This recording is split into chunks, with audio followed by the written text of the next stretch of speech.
Hello to another quick review. Today I got the Annette's Edge Style Banshee, the Awakened version, the Banshee Norn, and then the other Banshee. This one has the BS and VN system. That one just has DE shield with the attached backpack for Riddy.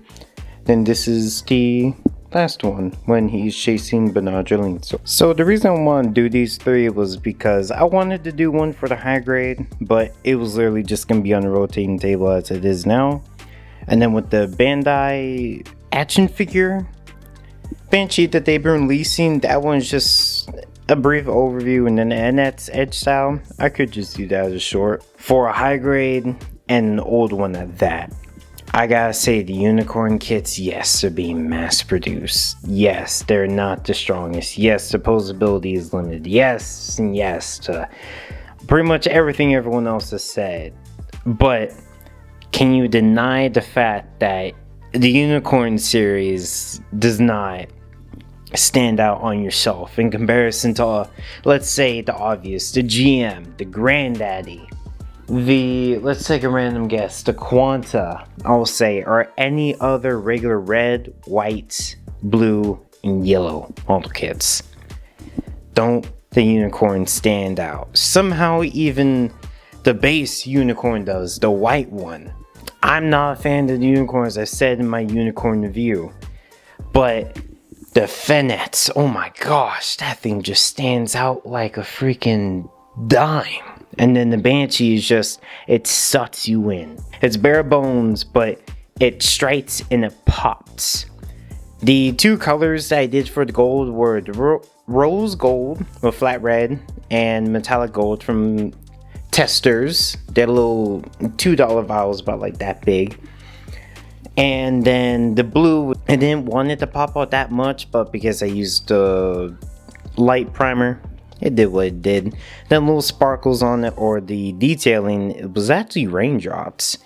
I sprayed matte on it when it was outside, and then whoops, I didn't take it in time nor dry it because it was clear. But pollution, don't drink the rainwater unless you purify it. I for some reason painted the barrel bright silver.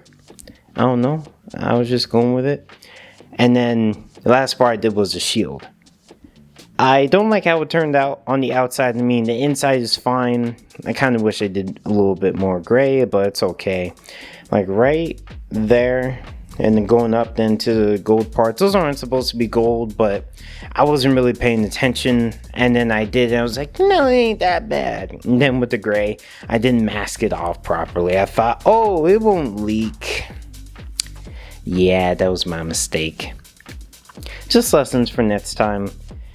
The posability on high grades, you know that's limited. All you're really going to get out of them is pretty much a simple 90. But for a high grade, that's all it needs to do. It can rotate full 360. Don't really need to go over that. Oh yeah, do be careful, these might have to fall off. So just for now, we'll keep them off. The head is secured just because of the head sculpt. It's not the best, but because I painted it, it's a little more stiffer. If you didn't paint it, do watch out. The shield does rotate as well, but just decrease paint scraping. I won't do it too much. It does have full torso 360. Each of the skirts move. The two you have to cut out individually. The wings, as I like to call them, they do flap, but that's just because they're literal round heads in a hole that's just meant to secure the extensions. That's it. The gun is nice. It's just 3 pieces. 1, 2, 3, 4 actually. The knees can do 90. Nothing spectacular, but it's 12 years old. It's not gonna be the kits of today. I'm wondering why they haven't done the 2.0 of it, but maybe we'll get one soon. Now on to the action figure Banshee. So now this guy, I got him a couple years ago for like $22 at a local hobby store. You know, when it first came out, it was cool. It's definitely a cheap, easy Gundam to own. Do know that. The painting on it is still amazing nonetheless. The beam sabers, they do pop in more. I'm just too lazy to push them in. Just to show you, those are really only bad parts about it. It's just understand that it is a very limited kit. And posability, I mean, you can get amazing poses if you figure out how to move the joints and adjust them. Okay, so for the posability, this guy, we're going to start at the head.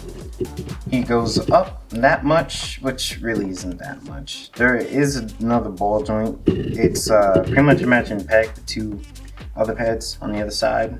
That's how it is. It's supposed to go up more, but go down that far, which is actually pretty nice. Up is just limited because it's a ball joint socket. It's not going to be the best. The shoulders can rotate 360, and they do. It's a lever joint, as you can see. The arms bend to about 90, not past, but a little bit under, depending on what angle you're looking at from. Which it's not the best, but then again, it is a cheap action figure, so it's still nice. The arms move. A pivot joint, just up and down. Ball ones don't move. Wrist does have articulation, but because it's in here, it's very limited. The waist does bend pretty nicely. There's a divot in here, as you can see. That allows it to do that. And to go back, it's not that far because of the backpack. But it is enough. Backpack is attachable, by the way. Cool. The other arm, this is where the problem with the posability really shows. It's less than 90. I mean, it's not the end of the world, but I would have liked a little bit more. I'm just saying that's mass-produced kit, and it's fine. The skirts do move, not that much out, but you have more than enough to do with the legs as you want. And then here comes the fault of the unicorn build. As you can see, the legs can do 90, but because of the way the back of the leg is built, it cannot. It runs into there. So it's very high grade E. So there's a joint in here that sends down. So you match it here, or bring it to its limit, and then keep on bending it, and voila. You get the master grade knee, pretty much. And then it can go out full splits.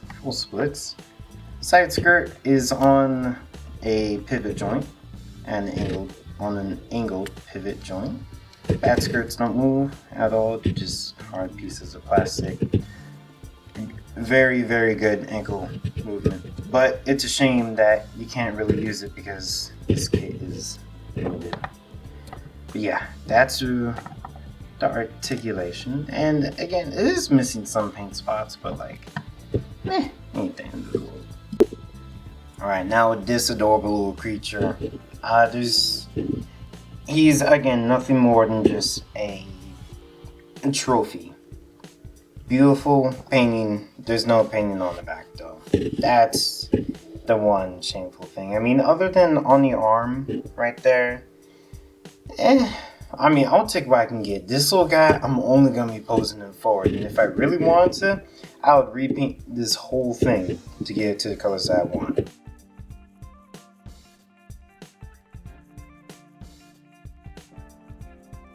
And that concludes my review of the 3 easy, cheap Banshees that I have. Out of the 3, I would recommend the Ennit's Edge style, I would say, just because he's a desk piece and he looks pretty cool. We have different versions of him. He's shockingly $7. Well, he was $7, which, and it's Bandai hacking up the price. I would rather pay $5 for him, but it's whatever. The action figure again is probably like $25, $26, $7. I mean, for that one and the fact that it's still the beginning of the line, it's possibly going to get better in comparison to the other ones like Etsy. Sorry, but that one was bad. I would say yeah, but if you're a builder, you're into Gundam, and you want to try a Banshee, just get the cheap, old, high-grade Banshee. Posability, know that it's not the best. Pieces are gonna fly off, yes, but that, if you just want them to stand there, do know that there are multiple versions. I recommend this one, just the standard, because it comes with everything that you need. It doesn't come with really any nasty gaps. It doesn't come with beam sabers, so if you're in Japan, you can order them. It's on the manual, but if you're in America, just borrow some from a different high grade if you have them. That's all I got for you guys today. Thank you for watching. God bless. Happy building. See you next time.